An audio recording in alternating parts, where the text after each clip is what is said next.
So recently I have been seeing people claiming to be anti-multi-level marketing becoming Amazon affiliates. And so I want to touch on why I think this could be detrimental to the cause from my perspective. This also applies to the anti-scam or the people who call out unethical business practices community, although I will mostly be referring to the anti-multi-level marketing community, or anti-MLM as some of you may know it. But this latest move to add more income streams by many in these communities reveals the true intentions about many in these activist communities, plus the problem of the similarities between affiliate marketing and multi-level marketing. And on top of that, it's also involved with a company, Amazon, that has some questionable business practices of their own. And at the end, I will touch on how supporting Amazon itself in particular undermines the stated objectives of these communities. Now, I do want to preface this by saying I support everyone doing them, like you do you kind of thing as far as making money goes. I say go for it, whether that be an Amazon affiliate program or a multi-level marketing company or anything else. But I am going to continue to call out the discrepancies I see of people in groups claiming to be so virtuous with their advocacy or activism when I see blatant contradictions in their messaging. I also understand that some people rely on Amazon services for things like medication and groceries because they have to and they're not able to go get those things themselves. So with that in mind, I am not completely an anti-Amazon person who thinks to burn it all down because there's one thing I don't like about it, or because I don't use them with everything I do, then I think it should all be burned down and no one should be able to use it. I am not saying that in this video. And one more thing before we get on to the meat of the video. I have received criticism in the past for not naming names or giving specific examples of people doing these things. And I hear you. I understand why that could be used against me. But the reason I don't name names in some cases or give specific examples is because I want everyone associating with these groups that I call out who may come across this video to self-evaluate if they choose. And so if I've only pointed out the certain examples I have seen, because I am not all seeing, as much as people might think I give the impression that, or people think I am, I don't know. I want to make sure I'm not giving the impression that only the people that I've seen do it are the ones in the wrong, because I want to hold everyone to the same standard, because that's what I want applied to me, is an equal standard. The first reason I think the messaging of becoming an Amazon affiliate and creating content around that hurts the movement of these anti-MLM, anti-scam, anti-unethical business practices is because it makes me think there is more truth to the recent Atlantic article that came out about anti-MLM than we think. And in this article, it was stated that one reason some may be switching to producing more anti-MLM content was to make money for themselves or use it as a way to build their personal brand online. While I personally don't think there is anything necessarily wrong with diversifying your content into a more lifestyle direction with Amazon affiliate from multi-level marketing type content, or even using multi-level marketing or anti-multi-level marketing,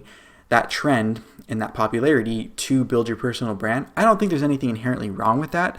But I don't think using the platform built on a cause to now sell things helps the argument against that Atlantic article theory about the movement not being as pure as it maybe once was, or is being led on by some people in the communities. Now, before we get into the problems with doing Amazon itself as a member of some of these communities, let's start with the optics of a community claiming to be against multi-level marketing business model, but are now doing affiliate marketing. Now, really the only difference between affiliate marketing and multi-level marketing is the recruiting of other affiliates and the structure of that. Now, you still have to work to promote a product before getting paid commission in affiliate marketing. And actually, I think in some ways, the multi-level model might be more ethical, because at least if you do the work to find another affiliate and it spurs more business, you get some kickback, right? And as far as I know, if you're someone who introduces someone else to being an affiliate in an affiliate program, you don't necessarily get kickback for that referral. Or you may just get the kickback for that direct referral and not a multi-level deep referral, which is not a huge difference at all. Some could argue if you are the one who spurred all that business from you directly and it led to all of this business for Amazon, maybe it is fair to have you get a certain percentage of your quote-unquote downline or what your referrals lead to. And I think one of the biggest misconceptions, and this is not for all multi-level marketing companies, there is this equating the volume of a team to their income, which, yes, the bigger volume your team does as far as sales, even if it's broken up amongst 1 million people, that amount of sales, yes, will generate more income. But the further away the sale is from you in multi-level marketing, in a lot of cases, the less percentage you get off that individual sale. So for instance, if you personally recruit 4 people, you get the most percentage of their sales, their direct sales, meaning their clients, than if their team member sells to a client. And in a lot of cases, when you have your personal clients that aren't like business builders, you get a bigger percentage of that than your team. And so although you can do more volume with more people working at one time, you get a smaller percentage of each sale as it gets bigger exponentially or grows deeper. Whereas if everything was your own clients, then you would get a much bigger income on the same volume, but you would have to do more work to do that yourself. And I know some are going to argue, well, Amazon affiliates don't have to carry inventory like an MLM.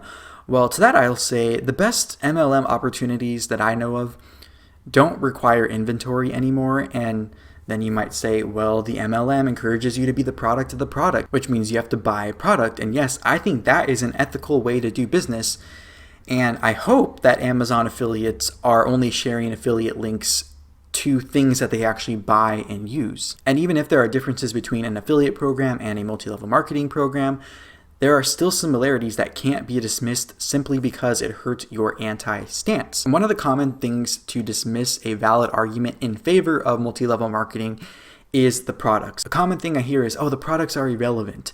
And I think that is a common rebuttal to saying that there's products, so they're legitimate, because the products are what legitimizes the business model. So having to acknowledge that there are products that people know and like and buy consistently, that hurts the anti-argument. So I understand why the products are irrelevant line, if you will, is becoming more popular in the anti-world. So now let's get into some questionable business practices of Amazon, which I'm curious to see how these would be covered by the anti-MLM, anti-scam, anti-bad business practice community. So first, recently Amazon had been accused of interfering in a union vote at a warehouse of theirs in the state of Alabama, and this is according to Politico.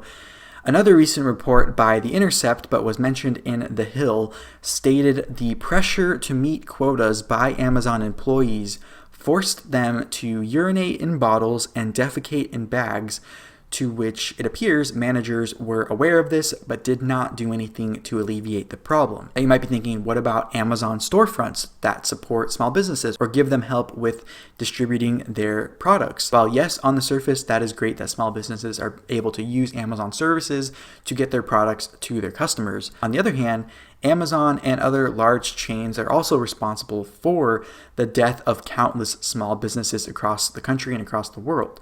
So to me, the optics of anti-MLM creators criticizing the MLM business model while advocating for small businesses, but also pushing Amazon, is confusing and contradictory in my opinion.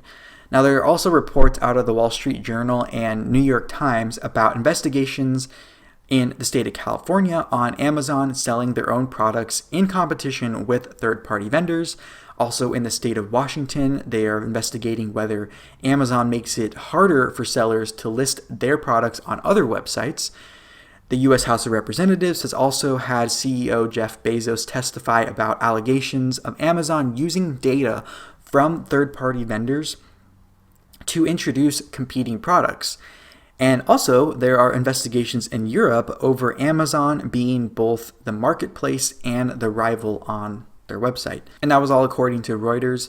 But speaking of Jeff Bezos, thanks to Amazon, he is now the richest man in the world.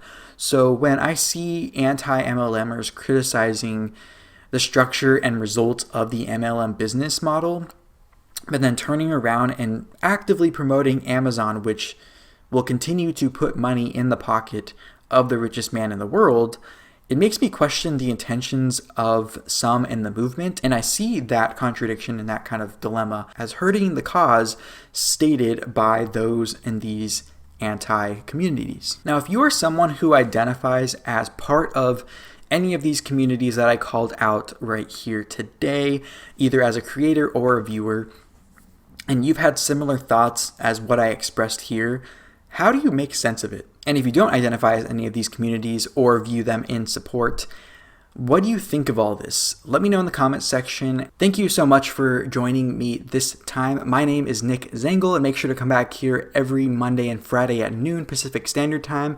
And until then, bye-bye.